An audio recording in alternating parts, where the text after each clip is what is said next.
वादा किया गया था, कहा गया था कि नोटबंदी करेंगे और सारा काला धन आ जाएगा, सबके खाते में 15-15 लाख चला जाएगा।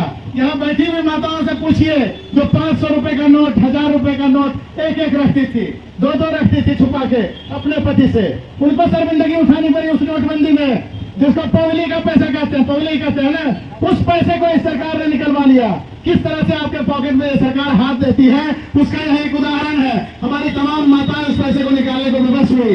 आज उनके पास जमा हुआ क्या उतना पैसा? जमा हुआ है क्या उतना पैसा फिर से दोबारा? तो यह सरकार दोबारा आपके पास उस पैसे को जाने भी नहीं देती है। जाहिर है कि यह सरकार आपको किसी तरह से सिर्फ जीने के लिए जीने का साधन मुहैया कराती है। ये खुशी से कहती है कि 80 लाख लोगों को हम अनाज देते हैं, आप 80 करोड़ लोगों को अनाज दे सकते हैं, मगर उसके जीवन स्तर को सुधार नहीं सकते।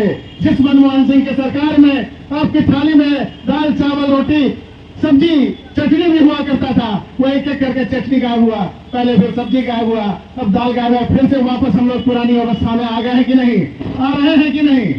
हम लोग के पास पैसा है क्या? थोड़ा सा भी हम लोग कोशिश करके जी सकते हैं, अच्छा जीवन स्तर जी सकते हैं क्या?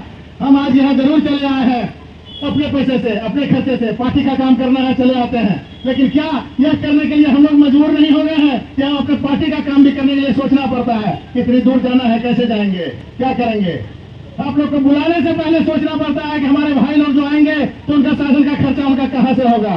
क्या पार्टी पर खर्च करने के लिए आपके पॉकेट में पैसे होते हैं? नहीं होते हैं। तो आपात स्थिति कहते किसको है? आपात स्थिति कहते किसको है?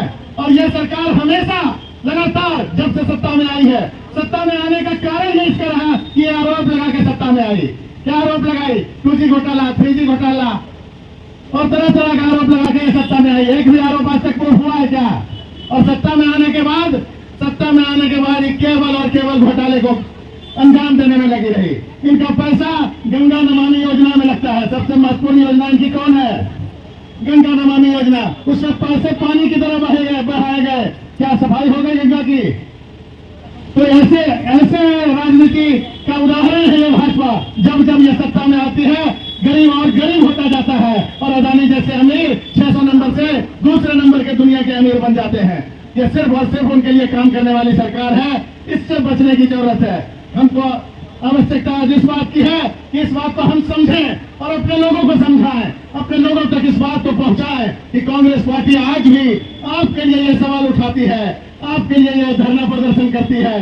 कांग्रेस पार्टी को अगर सत्ता का लालच होता, हमारे नेता को अगर सत्ता का लालच होता, तो उनको तो कई बार हमारी नजर के सामने मंच पर ऑफर दिया गया था। हमारे बड़े नेता बैठे हैं, क्या आप आइए अपनी कुर्सी संभालिए। वो चाहते तो कब का प्रधानमंत्री बन सकते थे, लेकिन उन्होंने सत्ता के रास्ते को कैसे चुना?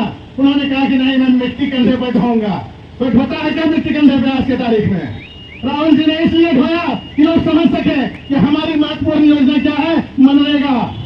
मनरेगा जिसके माध्यम से आज भी सरकार के पैसे आम लोगों तक पहुंच पा रहे हैं, वरना ये पहुंचाने का भी साधन इस सरकार के पास नहीं होता। इस बात को समझिए कि कांग्रेस सिर्फ आपके लिए काम करती है, अंतिम पायदान के लोगों तक काम को पहुंचाने का काम करती है। और यह सरकार जो निकम्मी सरकार है, जो नकारा सरकार है, ये सिर्फ और सिर्फ षड्यंत्र कर घोटाले को अंजाम देती है।